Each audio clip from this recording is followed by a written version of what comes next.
Hey guys, I just wanted to share my perspectives around some of the information that was brought through with the channel, with the collective, around being present and being distracted or being drawn out of the present moment through busyness and busyness patterning.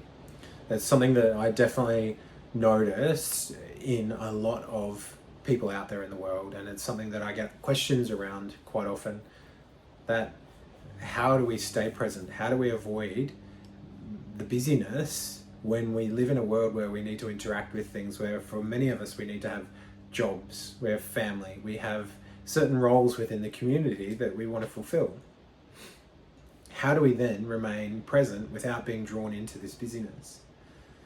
And it can be challenging, and particularly if you are in this pattern, it can be a difficult one to acknowledge to start with, but then to unwind out of.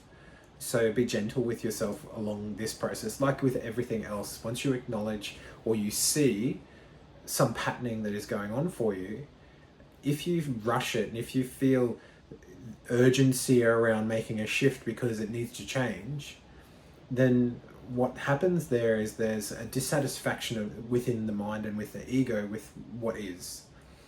It's a hard one to meet initially, but through repetition of this practice, you'll see how easily things can unfold if we simply accept them for what they are. The practice of this happens when we notice that there is something happening for us that maybe isn't ideal.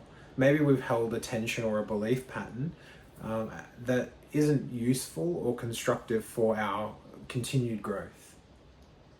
So in the really isolated view of that, if we put our blinkers on and get really close to this belief pattern or a system or something that's been going on for us, a tension that's held, immediately we wanted to go, well, the quicker I get rid of this, the quicker I change this, then the more expansive I will become. This rush coming in is part of a dissatisfaction of what is. And that is an escapism out of the moment. So we're no longer present. As soon as we look at it and want to rush it, we're no longer present, because that tension is held in the present moment. It's part of the system that we have with our body and within our life. So the first step needs to be acknowledgement and acceptance of that patterning. And then we need to start looking at, well, how is this serving? How has this patterning served me up to this point and helped form the present sense of me in this life? Because it is only there because it has been in service of you. It's been useful, and by practicing whatever that pattern is, it's allowed you to get where you're at. Once you allow that, what happens is that you're starting to meet these tensions with unconditional love.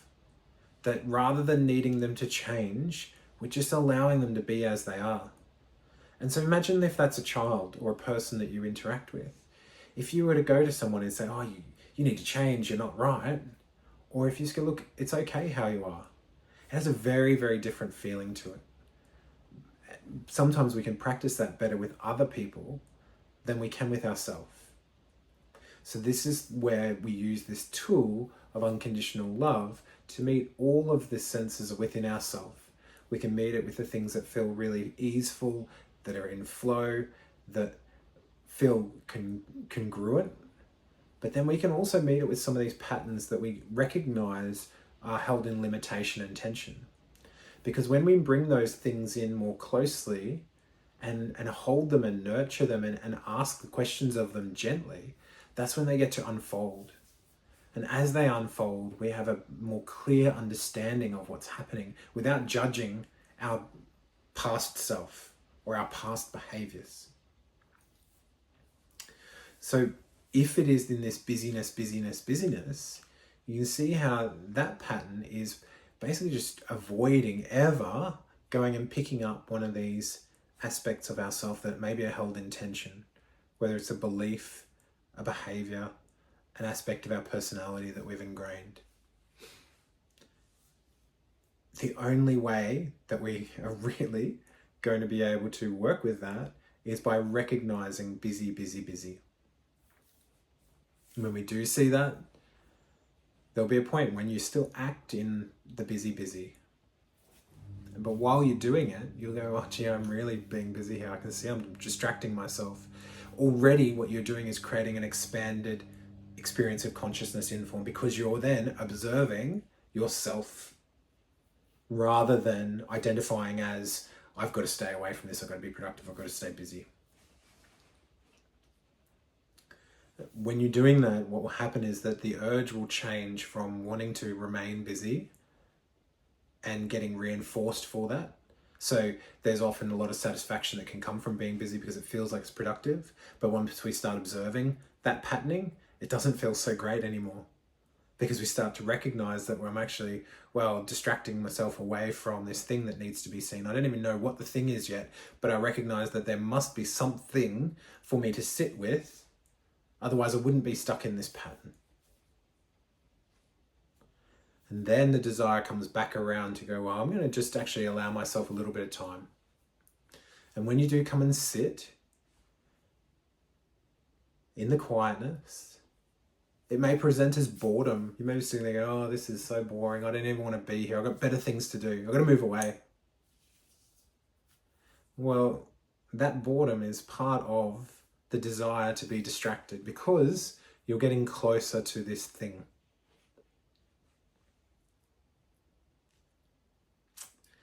And then notice what that feeling is.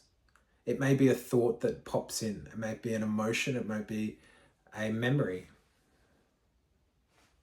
And you can ask some questions around that. What is this? What is this about? Why do I feel that there is anything wrong in that circumstance? Often there is a belief around that, because that's why the avoidance behavior starts to come in. What these represent is a belief of separation, where whatever it is that's held in tension has been taken into separation, figuratively, and held there with a fair bit of energy, away from the completeness of what you truly are. Once you start recognizing this, it gets brought back towards your completeness, and this is where it reintegrates.